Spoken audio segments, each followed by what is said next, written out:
Lower urinary tract symptoms. All you need to ask your role player in the MRCOG Part 3 exam. So lower urinary tract symptoms could be broadly divided into symptoms related to storage, that's the commonest presentation. Symptoms related to voiding, post-maturation symptoms. Coming to storage symptoms. Incontinence, one of the commonest presentation. So if a patient comes to you with complaints of incontinence, you could ask her, do you experience any leaking? Does it happen when you cough or strain?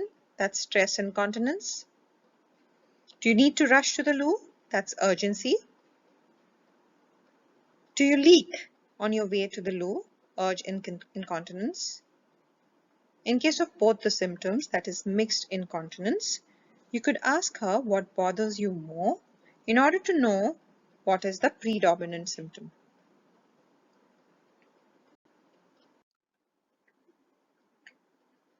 As far as the other storage symptoms are concerned, you could ask her, how often do you need to visit the loo? That's frequency. Do you need to wake up at night as well? If so, how often? That's nocturia. The other less common group of symptoms that the patient could present with include voiding symptoms. So you could ask her, do you have difficulty initiating flow? Hesitancy? Do you think the flow is slow? Slow stream? Do you think you need to stop and start? Intermittent stream? At the end of the flow, do you experience any slowing of flow or trickle? That's terminal dribbling. Do you need to strain to maintain flow? That's straining. Such symptoms you could maybe encounter in a patient with prolapse or a stricture.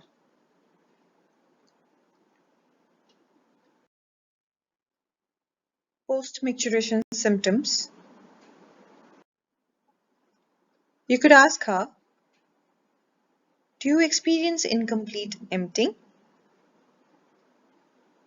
Do you experience any involuntary loss of urine immediately after finishing passing urine? That's post-maturation dribbling, typically seen in urethral diverticulum. Remember here that it is always better to put an open question in your station. For instance, if a patient presents with urinary incontinence, you could just ask her, can you tell me more about your complaints? Then rule out the type of incontinence, also ask about frequency and nocturia, that is other storage symptoms. As far as the other symptoms are concerned, you need not really ask each of those unless relevant. Okay, so you could just put an open question saying, can you tell me more about your complaints? And also ask, are there any other complaints related to your waterworks? Okay, so put an open question. Do not waste time asking each of the above complaints unless it is relevant. Other associated symptoms that you could ask include hematuria. So you need to ask, do you experience any bleeding in urine? Any recent weight loss? Any fever?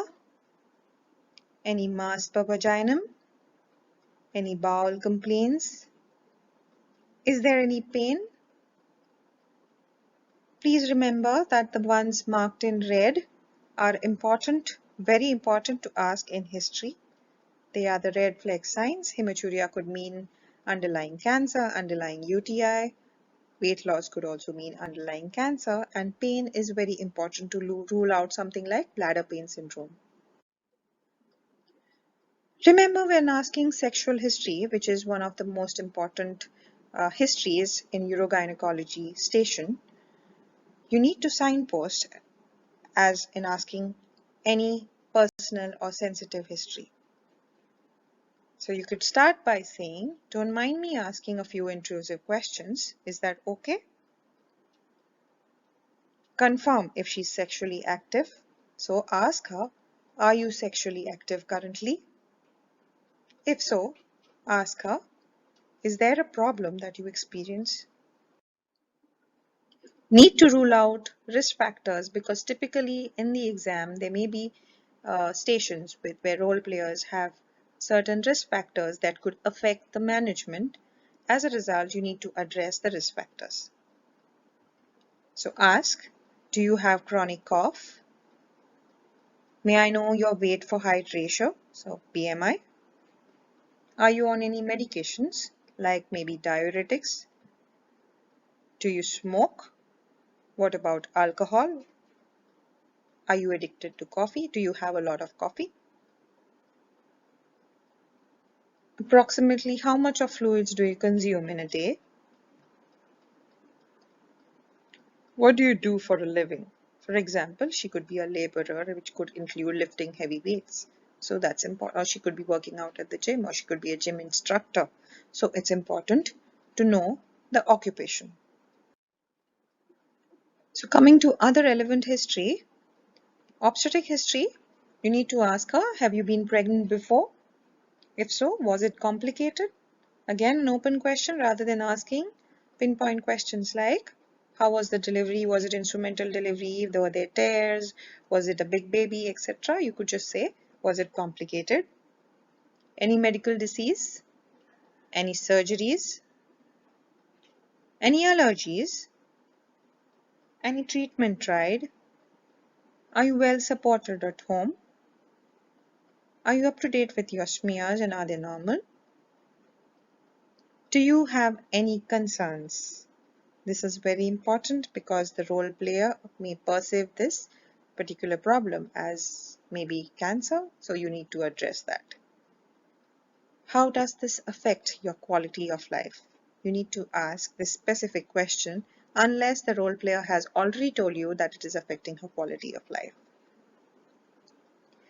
Have you been feeling down or depressed lately? Very important to screen for mental health. So, happy studying, everyone.